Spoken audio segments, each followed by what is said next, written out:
esa frase, ¿cómo encuentran ustedes esa musicalidad? Y veía que no está puesto un verbo en el sitio debido, que el sustantivo no correspondía al sitio, y les enseñaba entonces a que hubiera esa poesía en los escritos. Analizaba entonces la ortografía y les enseñaba a deletrear. Dice que uno de los juegos maravillosos que tenían era deletrear rápidamente palabras complicadas. Y además gozaban con aquello y aprendieron entonces esa ortografía y esa gramática en inglés sin hablarles nunca de libros, de texto en aquello. Entonces todo era un juego y era una experiencia extraordinaria. La señorita Marrial pensaba que los idiomas eran muy importantes. Entonces ella era muy culta, esta profesora, y hacía que muchas de esas conversaciones fueran en francés. Fue enseñándoles francés hasta un punto en que dijo: bueno, ustedes están preparadas, nos vamos para Francia para ver cómo se pueden ustedes desenvolver. Se fueron felices, estas chicas sabían su francés muy bien y llegaron allí y no entendían nada. Decían: bueno, aquí nos falta entonces el convivir con individuos del país para entonces conocer el idioma. Ustedes pensaban que entendían el francés, pero es necesario entonces esa práctica directa con individuos del país. Pasaron algún tiempo y dijo: bueno, ahora vamos a practicar con el alemán. Dentro de tantos meses nos vamos para Alemania. Y se pusieron a estudiar alemán, fueron a Alemania, tuvieron experiencias muy lindas, y así entonces ella aprendió otros idiomas. El latín era fundamental para el aprendizaje de otros idiomas, y entonces también estudiaban el latín. Esas visitas a los museos, cuando estaban en Londres, los días de descanso eran para ir a visitar los museos. Cuando fueron a París, entonces hacía lo mismo. Entonces las visitas al Louvre eran de los fines de semana. Se empaparon de toda esa cultura que encontraban en los museos, los parques, las iglesias, los castillos. Todo era un despertar maravilloso para esas niñas. Hasta que llegó un momento en que la señorita Marrial dijo: hasta aquí yo puedo ayudarlas. Ustedes ahora tienen que desenvolverse solas. Y entregó a Annie a su mamá. Ella era una jovencita, adolescente, 18 años, y vio que era necesario que ella tuviera un hogar. Y había un pretendiente de Annie, que era un sacerdote, un pastor de la iglesia, joven. Y él dijo: ¿quién mejor que ella? Ella se preocupaba porque decía: el día que yo muera, Annie queda sola. Y pensó que era bueno que se casara con este señor. Ella no conocía del matrimonio nada. Según cuenta, cuando se casó era una ignorante, como si fuera una niña de 5 años. No entendía nada, ni quería casarse. Pero la mamá insistió: dijo, usted es un buen hombre y tú puedes entonces tener el ambiente que quieres, puesto que eres tan sumamente devota, vas a tener la iglesia a tu disposición. Un ser religioso entregado a Dios es el ser que te conviene. Ella aceptó el asunto, se organizó el asunto del matrimonio, se casaron y casi inmediatamente después se dio cuenta de que había cometido el error más grande de su vida al por no llevarle la contraria a su mamá. Se encontró con algo muy distinto de lo que ella había acostumbrado, a ese hogar tan bello y tan armónico y tan en donde todo era felicidad. Se encontró con algo completamente distinto. Un hombre típico, machista, que tenía la última palabra. La mujer no podía acceder a ninguna prebenda, se hacía lo que él quería. Y ella era una rebelde desde niña. Ella no podía aceptar de ninguna manera aquello. Ese reverendo era de apellido Besa, de allí el apellido que ella usó siempre, Annie Besa, era el apellido de su esposo. Era un hombre dogmático. La Biblia había que leerla al pie de la letra. Ella no aceptaba muchísimas cosas. Ya ella había, desde niña, empezó a cuestionar la Biblia y veía que era un libro en muchos sentidos inmoral, que no podía existir un ser divino como el que se estaba mostrando, un ser que tenía un pueblo preferido y que mandaba a la batalla a su pueblo escogido y cosas así por el estilo. Empezó ella a tener dudas, especialmente cuando oía a este señor en sus sermones vociferar y llegar casi al paroxismo cuando hablaba del demonio que acechaba a todos los seres. Annie rechazaba aquello, se lo expresó a él y entonces él dijo: ¿qué clase de mujer es usted? Empezó a humillarla. ¿Qué persona puede ser una que cuestiona la voluntad divina? Y cosas así por el estilo. Ya ella, para esa época, empieza a hacer todos esos cuestionamientos que un ser pensante se hace. ¿Será que Dios es bueno? Y si es bueno, ¿por qué hizo un mundo en donde hay tanto dolor? O si Él no quiere que haya ese dolor y no puede, entonces es que no es omnipotente, como me han dicho. Y si no creó bien hecho el mundo, entonces es que no es sabio. Y todo eso le producía a ella inmensa angustia, puesto que ella había puesto un ideal en esa idea de Dios,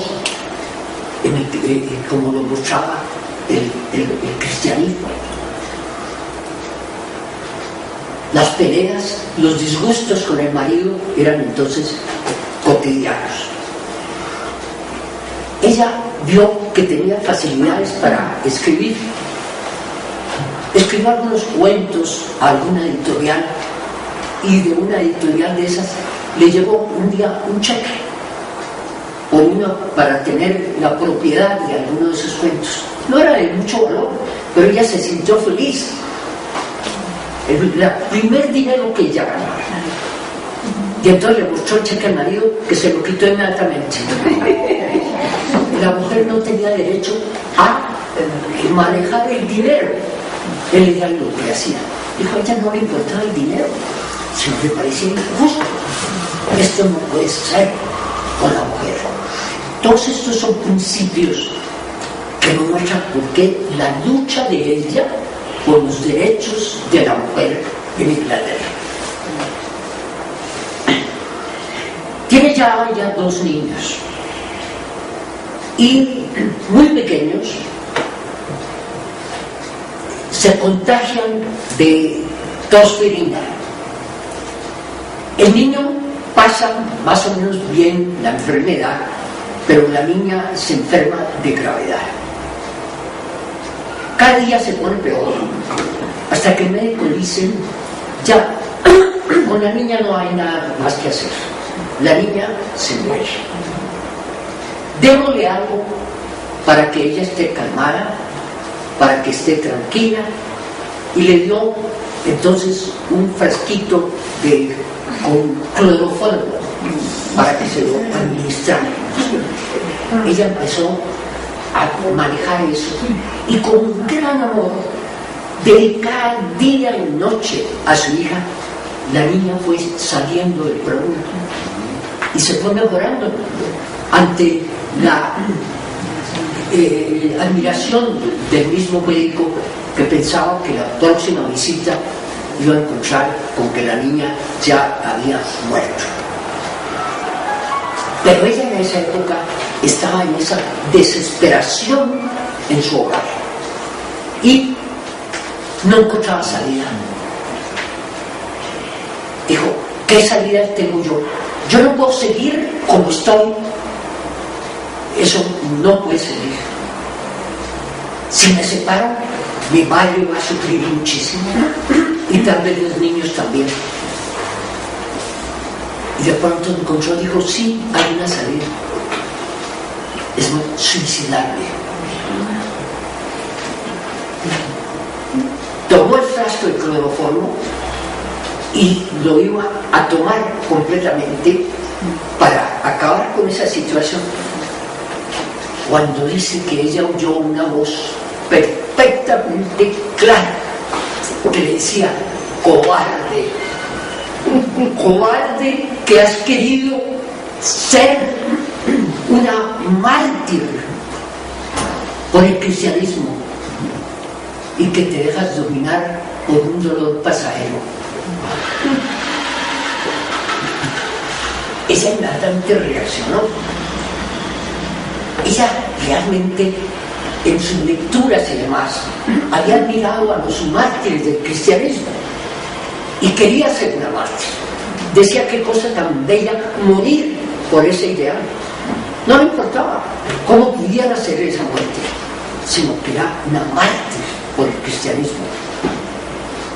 Esa voz que oyó y se ella con una claridad inmensa y que vio ser de su maestro, la hizo reaccionar. Botó ese frasco de cloroformo y dijo,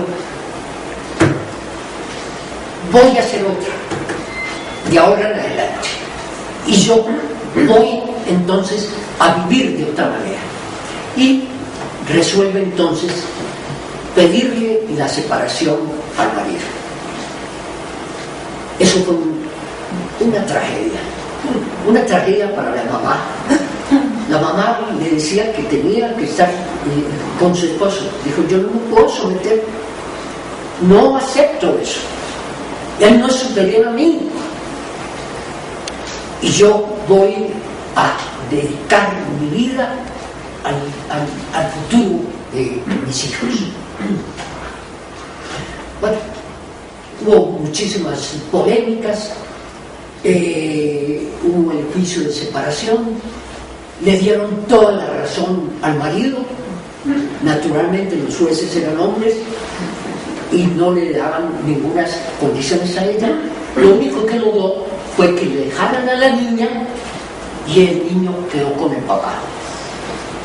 Entonces ella se dedicó a esa educación de la niña y siguió lo que les conté de la educación por la señora Mariat.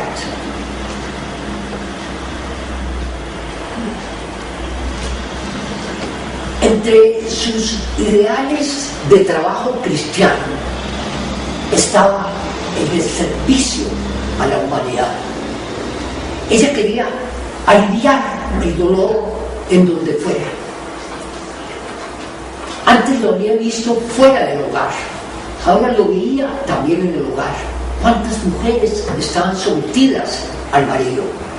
Y también ya una mujer de 21, 22 años ya para esta época, muy joven, pero ya había pasado por esas experiencias, vio el sufrimiento tan tremendo que había en la sociedad, causada por esta frase: ¿cómo encuentran ustedes esa musicalidad? Y veía que no está puesto un verbo en el sitio debido, que el sustantivo no correspondía al sitio, y les enseñaba entonces a que hubiera esa poesía en los escritos. Analizaba entonces la ortografía y les enseñaba a deletrear. Dice que uno de los juegos maravillosos que tenían era deletrear rápidamente palabras complicadas. Y ambas gozaban con aquello y aprendieron entonces esa ortografía y esa gramática en inglés, sin hablarles nunca de libros, de texto en aquello. Entonces todo era un juego y era una experiencia extraordinaria para ver cómo se pueden ustedes desenvolver. Se fueron felices, estas chicas sabían su francés muy bien y llegaron allí y no entendían nada. Decían, bueno, aquí nos falta entonces el convivir con individuos del país para entonces conocer el idioma. Ustedes pensaban que entendían el francés, pero es necesario entonces esa práctica directa con individuos del país. Pasaron algún tiempo y dijo, bueno, ahora vamos a practicar con el alemán. Dentro de tantos meses nos vamos para Alemania. Y se pusieron a estudiar alemán, fueron a Alemania, tuvieron experiencias muy lindas, y así entonces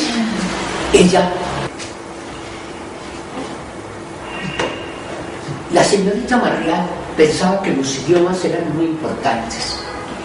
Entonces ella era muy culta, esta profesora, y hacía que muchas de esas conversaciones fueran en francés.